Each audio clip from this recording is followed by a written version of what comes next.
प्रभु यीशु मसीह के मधुर नाम में आप सभी को प्रेमी सलाम। जय यीशु मानव सेवा में आप सबका हार्दिक स्वागत है। प्रभु का धन्यवाद करते हैं कि आज आपके सामने खड़ा किया उसने और जीवित और जीतों की पृथ्वी पर रखा। उस परमेश्वर का हम शुक्रिया अदा करते हैं। साथ ही साथ हम उस परमेश्वर का धन्यवाद करते हैं आज आपको और मुझे जीवित वचनों का खुलासा देना चाहते हैं। जैसे कि आपको आज मैं कुछ ऐसी बातें बताऊंगा जो आपने कभी सुना नहीं होगा, अगर सुना होगा तो माना नहीं होगा, बल्कि आज सुनना भी होगा और मानना भी होगा, तभी जाके आपका प्रूफ सच नजर आएगा। आपको मैं कहना चाहूंगा, महाराष्ट्र के अंदर और गुजरात के अंदर और अन्य राज्य के अंदर बहुत सारी गड़बड़ी के ऊपर गड़बड़ी होती चली जा रही है।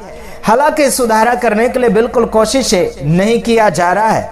हालांकि सुधारा तो बिल्कुल होना भी चाहिए संसार भर में, बल्कि बिगाड़ा के ऊपर बिगाड़ा होता चला जा रहा है। जैसे कि आप देख लीजिएगा, पुलिस वाले के पास में बंदूक होती है और उसके पास वर्दी होती है। वर्दी और बंदूक से पहचाना जाता है कि वो इंसान साधारण नहीं है, वो इंसान एक पुलिस वाला है और उसका काम है यानी कि दुष्टता को मिटाना, जो गुनहगार है उसको सजा देना और उसे उस गुनाह से बाहर निकालने का काम उसका होता है। और डॉक्टर का काम होता है कि बीमार लोगों को बीमारी से बाहर निकालना। उसकी वर्दी आप देख सकते हैं, सफेद कपड़े उनके होते हैं और गले में और कुछ टांगा हुआ रहता है जिसका नाम मुझे पता नहीं, बल्कि आप समझ सकते हैं।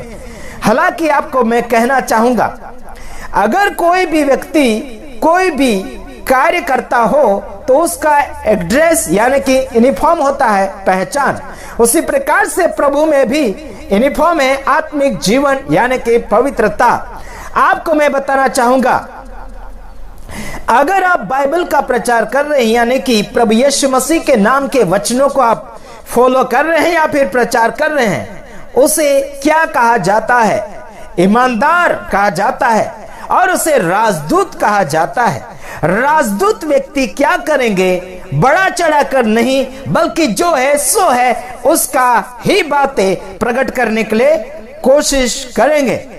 तो आइए हम कुछ वचनों के द्वारा आपके सामने प्रकट करने के लिए कोशिशें जारी कर रहे हैं, लगातार करेंगे और करते भी रहेंगे और कर भी रहे हैं। हालांकि आपको मैं इतना कहना चाहूंगा, प्रभु के सामर्थ्य जीवन में जीना है तो आपको सच्चाई के साथ जीना ही पड़ेगा।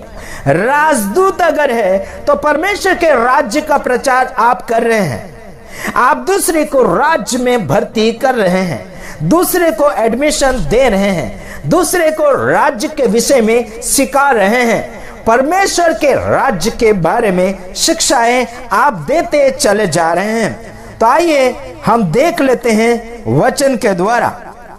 हाँ, देखते हैं वचन में क्या लिखा गया है। हाँ,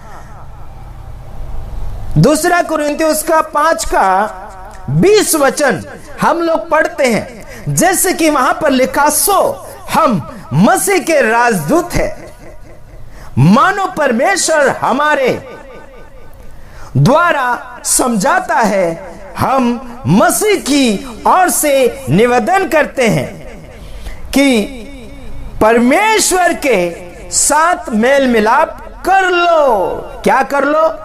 परमेश्वर के साथ मेल मिलाप कर लो।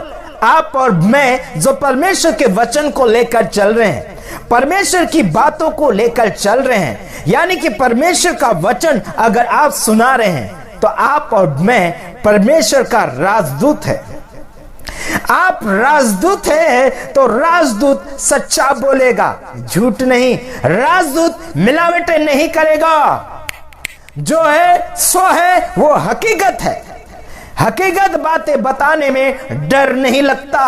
हकीकत बातें बोलने में थरथराहट या फिर घबराहट नहीं होती। सामर्थ्य और पावर और जोश की हिम्मत वाली बातें प्रदान होती है।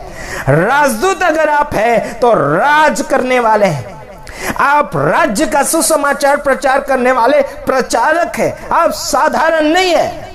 आप संसार भर में आप देख रहे हैं बिगाड़े के ऊपर बिगड़ा होता चला जा रहा है। इसका मतलब ये राजदूत नहीं है। मिलावट करने वाले सारे राजदूत नहीं है, शैतान की औलादे हैं।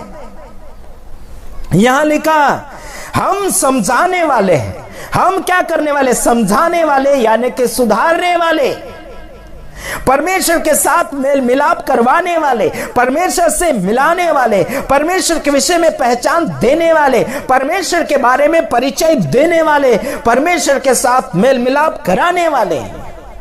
वाह, क्या बात आई है यार। आगे लिखा हम मसीह की ओर से निवेदन करते हैं कि क्या करते हैं? कि परमेश्वर के साथ मेल मिलाप कर लो। कब तक दुनिया की जिंदगी, कब तक दुनिया के रीति रिवाज, कब तक अपने हिसाब से जियोगे? कब तक आपके संसार के गुरु के हिसाब से जियोगे, उसके कहे अनुसार चलोगे? परमेश्वर के साथ मेल मिलाप कर लो मेरे भाइयों और बहनों, तब जाके आपकी जिंदगी सफलतापूर्वक आगे बढ़ती चली जाएगी, वरना धोखे में पड़ जाओगे। किस में पड़ जाओगे? वरना धोखे में पड़ जाओगे। काय में पड़ जाओगे?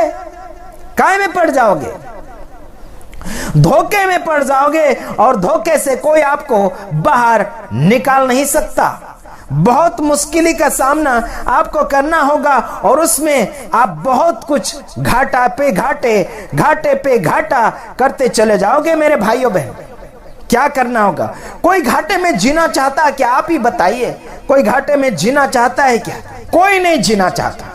परमेश्वर से सीखो, परमेश्वर की संगति लो, परमेश्वर को फॉलो करो, इंसानों को नहीं।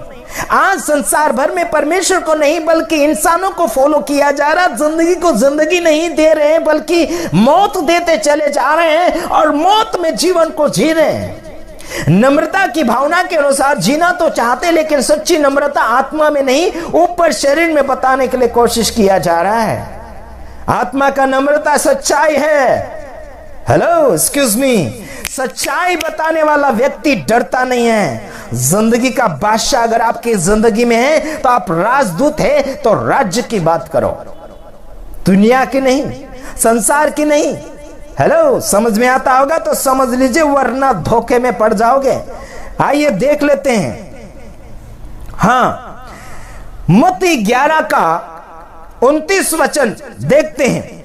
मेरा जुआ अपने ऊपर उठा लो। यीशु खुद बोल रहे हैं, मेरा जुआ अपने ऊपर उठा लो, यानी कि जैसा यीशु कर रहा था वैसे आपको करना है। जैसा यीशु चल रहा था जीवन में, वैसे आपको चलना है। एक्सक्यूज मी, ध्यान दीजिए। मेरा जुआ अपने ऊपर उठा लो और मुझसे सीखो, क्योंकि मैं नम्र और मन में दीन हूं, और तुम अपने मन में विश्राम पाओगे। काय में विश्राम पाओगे? मन में विश्राम चाहिए, जगत में नहीं। आपके मन के ऊपर, मन के अंदर विश्राम चाहिए जब आप यीशु मसीह का जुआ उठाएंगे। जैसे यीशु दुख तकलीफ को झेल रहे थे, विरोध को झेल रहे थे, और आगे की ओर बढ़ते चले जा रहे थे। एक्सक्यूज मी, ध्यान दीजिएगा, क्योंकि यीशु नम्र है और मन में दीन है, और क्या कहता है? और तुम अपने मन में विश्राम पाओगे, शांति पाओगे। सब्बात दिन की बात नहीं कर रहा मैं, पवित्र दिन की बात नहीं कर रहा मैं। जिसके पास यीशु है, जिसके साथ यीशु है, उसके अंदर विश्राम है। वाह, क्या बात है यार, उसके अंदर विश्राम है, उसके अंदर यीशु है। कुछ लोग बोलते हैं ना, सब्बात दिन पालो। क्या बात करते हो यार।